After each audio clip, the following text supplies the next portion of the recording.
중년 남성분들, 오늘 이 이야기는 꼭 끝까지 들어보셔야 합니다. 우리가 평생 건강에 좋다고 믿고 먹어왔던 음식이 있습니다. 바로 들깨가루와 들기름입니다. 고소한 맛도 좋고 몸에 좋은 음식이라고 해서 밥에 넣고 나물에 넣고 들기름 한 방울씩 챙겨 드시는 분들이 많습니다. 그런데 여러분, 놀라운 사실이 있습니다. 좋다고 믿었던 음식도 먹는 방법을 잘못 선택하면 우리가 기대했던 만큼 도움을 받지 못할 수 있다는 것입니다. 특히 60대 이후 남성분들. 예전에는 하루 종일 일해도 끄떡 없었는데 어느 순간부터 몸이 예전 같지 않다고 느끼는 순간이 찾아옵니다. 아침에 눈을 떴을 때 몸이 무겁고 계단 몇 개만 올라가도 숨이 차고 건강검진 결과표를 받을 때면 괜히 마음이 불안해집니다. 혈압은 괜찮은지, 혈관 건강은 어떤지, 혹시 나도 모르는 사이에 몸 안에서 변화가 진행되고 있는 것은 아닌지 이런 걱정을 한 번쯤 해보셨을 겁니다. 하지만 여러분, 우리는 평생 가족을 위해 살아왔습니다. 내가 조금 힘들어도 참고 내가 먹고 싶은 것보다 가족이 좋아하는 것을 먼저 챙기고 아이들 키우고 부모님 모시느라 정작 내 몸은 뒤로 미뤄왔습니다. 그렇게 열심히 살아온 세월이 쌓이고 나니 이제 가장 중요한 것이 무엇인지 알게 됩니다. 바로 건강입니다. 돈도 중요합니다. 좋은 집도 중요합니다. 하지만 건강한 몸이 없다면 그 모든 것이 큰 의미가 없을 수 있습니다.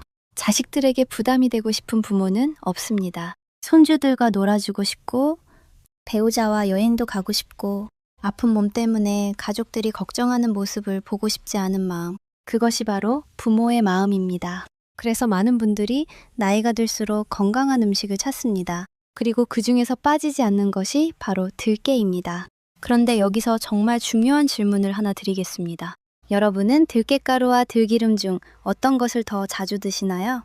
그리고 어떻게 드시고 계신가요? 혹시 그냥 좋다고 해서 매일 많이 먹고 있지는 않으신가요? 많은 분들이 이렇게 생각합니다. 들깨는 몸에 좋다니까 많이 먹으면 더 좋겠지? 하지만 건강관리에서 가장 중요한 것은 양이 아닙니다. 방법입니다. 좋은 음식도 제대로 활용해야 내 몸에 도움이 됩니다. 예를 들어 좋은 약도 정해진 방법으로 먹어야 하는 것처럼 좋은 음식 역시 내 몸에 맞는 방법으로 활용해야 합니다. 오늘은 들깨가루와 들기름 중 무엇이 더 좋은지, 그리고 어떻게 먹어야 하는지, 혈관 건강을 생각하는 분들이 꼭 알아야 할 활용법까지 알려드리겠습니다. 먼저 들깨가 왜 관심을 받는지 알아보겠습니다. 들깨에는 불포화 지방산이라는 성분이 들어있습니다. 이 말을 어렵게 생각하실 필요 없습니다. 쉽게 말하면 우리 몸에 필요한 좋은 기름 성분입니다. 혈관은 우리가 살아가는 동안 계속 움직이는 중요한 통로입니다. 심장에서 나온 혈액이 온몸 구석구석 전달되는 길입니다. 그런데 나이가 들수록 이 길도 관리가 필요합니다. 새 고무호스는 부드럽고 잘 휘어집니다. 하지만 오래된 고무호스는 점점 굳고 딱딱해집니다. 혈관도 마찬가지입니다. 젊을 때와 같은 상태를 그대로 유지하기 어렵기 때문에 평소 관리가 중요합니다. 그렇다면 들깨가루와 들기름, 둘 중 어떤 것이 더 좋을까요? 많은 분들이 정답을 하나로 생각합니다.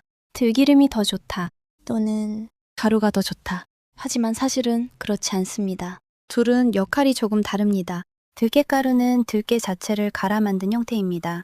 그래서 들깨 속 다양한 성분을 함께 섭취할 수 있다는 장점이 있습니다. 반면 들기름은 들깨에서 기름 성분을 뽑아낸 형태입니다. 그래서 적은 양으로도 들깨의 좋은 지방 성분을 활용할 수 있습니다. 하지만 여기서 중요한 반전이 있습니다. 들기름은 무조건 많이 먹는다고 좋은 것이 아닙니다.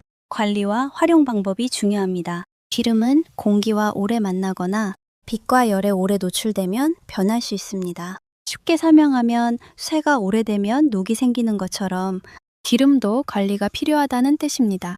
그래서 들기름은 큰 병으로 오래 두기보다 작은 용량으로 구입하고 빛이 닿지 않는 곳에 보관하는 것이 좋습니다. 그리고 요리할 때도 중요한 방법이 있습니다. 들기름은 볶을 때 오래 가열하기보다 완성된 음식 위에 향을 더하는 방식으로 활용하는 것이 좋습니다. 나물에 살짝 넣고 밥에 조금 넣고 음식 마지막에 고소한 맛을 더하는 방식입니다. 작은 차이가 건강 습관을 바꿀 수 있습니다. 그렇다면 들깨를 어떻게 먹으면 좋을까요? 지금부터 꼭 기억해 두시면 좋은 3가지 조합을 알려드리겠습니다. 첫 번째는 들깨와 채소입니다. 우리 식탁에서 가장 쉽게 활용할 수 있는 조합입니다. 나물 반찬에 들깨가루를 넣는 방법. 이것은 오래전부터 우리 식탁에서 이어져 온 건강한 방법입니다. 채소의 다양한 영양 성분과 들깨의 좋은 지방 성분을 함께 생각할 수 있기 때문입니다. 두 번째는 들깨와 콩입니다. 나이가 들수록 혈관 건강만큼 중요한 것이 있습니다.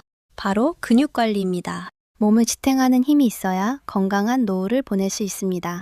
콩과 같은 단백질 식품과 들깨를 함께 활용하는 식습관은 균형 잡힌 식사를 만드는 데 도움이 됩니다. 세 번째는 들깨와 생선입니다. 건강은 한 가지 음식으로 완성되지 않습니다. 다양한 영양소를 골고루 섭취하는 것이 중요합니다. 생선과 채소, 그리고 들깨를 활용한 식단. 이런 작은 변화가 오랜 시간 쌓이면 건강한 생활 습관이 됩니다. 이제 한 분의 이야기를 들려드리겠습니다. 42세 김 어르신의 이야기입니다. 김 어르신은 평생 가족을 위해 살아온 분이었습니다. 젊었을 때는 몸 하나는 자신 있다고 생각했습니다. 하지만 나이가 들면서 조금씩 변화가 느껴졌습니다. 예전보다 쉽게 피곤했고 건강검진 결과를 기다리는 시간이 점점 불안해졌습니다. 무엇보다 마음이 쓰였던 것은 따로 있었습니다. 혹시 내가 아파서 자식들에게 짐이 되면 어떡하지? 이 생각이 가장 힘들었다고 합니다. 그러던 어느 날 김 어르신은 큰 결심보다 작은 변화를 시작했습니다. 매일 먹던 식사부터 바꿨습니다. 나물 반찬에 들깨가루를 활용하고 음식 마지막에는 들기름을 조금 활용했습니다. 그리고 매일 20분씩 걷기 시작했습니다.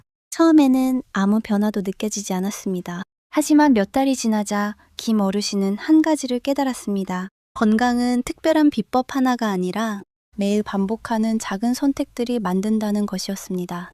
그리고 가장 행복했던 변화는 숫자가 아니었습니다. 다시 가족과 함께 식탁에 앉아 웃는 시간이 늘어난 것이었습니다. 여러분, 오늘 내용에서 꼭 기억하실 것은 세 가지입니다. 첫째, 들깨가루와 들기름은 많이 먹는 것이 중요한 것이 아니라 제대로 활용하는 것이 중요합니다. 둘째, 건강은 한 가지 음식에 의존하는 것이 아니라 균형 잡힌 식습관에서 만들어집니다. 셋째, 건강관리는 늦었다고 생각하는 순간이 아니라 지금 시작하는 순간부터 변화가 시작됩니다. 우리는 오랜 시간 가족을 위해 살아왔습니다. 이제는 나 자신을 위해 건강을 챙길 시간입니다. 건강한 몸으로 가족과 더 오래 웃고 소중한 사람들과 더 많은 추억을 만들 수 있도록 말입니다. 여러분, 늦었다고 생각하지 마십시오. 오늘 식탁 위 작은 변화 하나가 앞으로의 건강을 만드는 첫걸음이 될 수 있습니다. 우리의 건강은 결국 가족에게 주는 가장 큰 선물입니다. 오늘 영상이 도움이 되셨다면 구독과 좋아요 부탁드립니다. 그리고 건강을 걱정하는 가족이나 주변 분들에게도 꼭 공유해주세요. 여러분의 건강하고 행복한 노후를 진심으로 응원하겠습니다.